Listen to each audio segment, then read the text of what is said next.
Tempers are high and flights are grounded between India and Pakistan after a deadly terror attack in Pahalgam, Jammu and Kashmir, claimed 26 lives, mostly tourists, on April 22nd. The terror outfit, the resistance force linked to Pakistan based Lashkar-e-Taiba, claimed responsibility, reportedly targeting victims based on religious identity. Though the group later retracted its claim, the damage was done. India responded swiftly, closing its airspace to all Pakistani registered, operated, or leased aircraft, including military jets.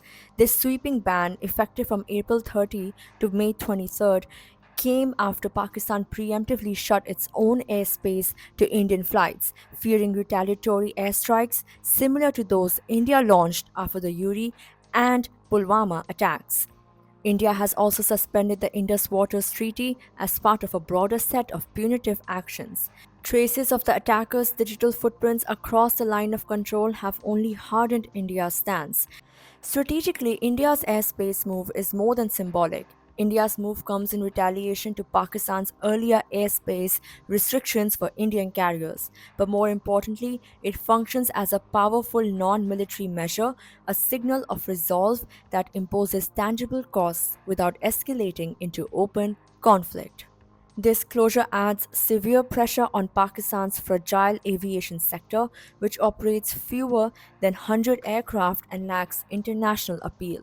Unlike India, which hosts hundreds of wide bodied jets daily, Pakistani airlines are not global favorites, meaning the financial impetus the sector needs simply isn't arriving.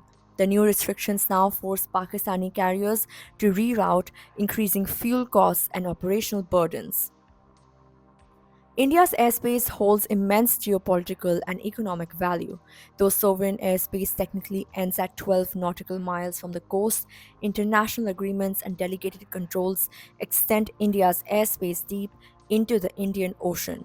This matters enormously given restricted air corridors over China, sanctions on Iran and Afghanistan, and flight bans over Russia, all of which push global aviation traffic through Indian skies.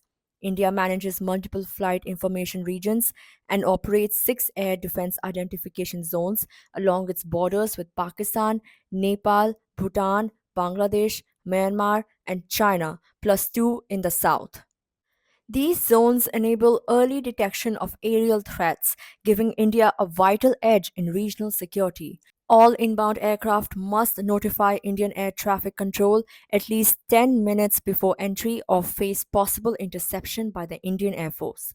This tight control, combined with relatively few no fly zones and a smooth air traffic system, makes Indian airspace far more flexible and efficient than that of many neighbors.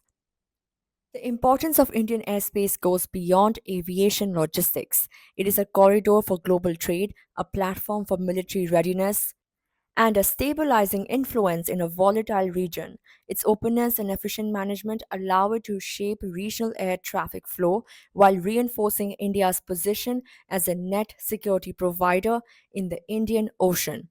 In this context, India's airspace closure after the Pahalgam terror attack serves as a sophisticated strategic tool, imposing economic and diplomatic costs on Pakistan while asserting control over a vital resource. It highlights how modern geopolitics is no longer just about land and sea, but also the skies above.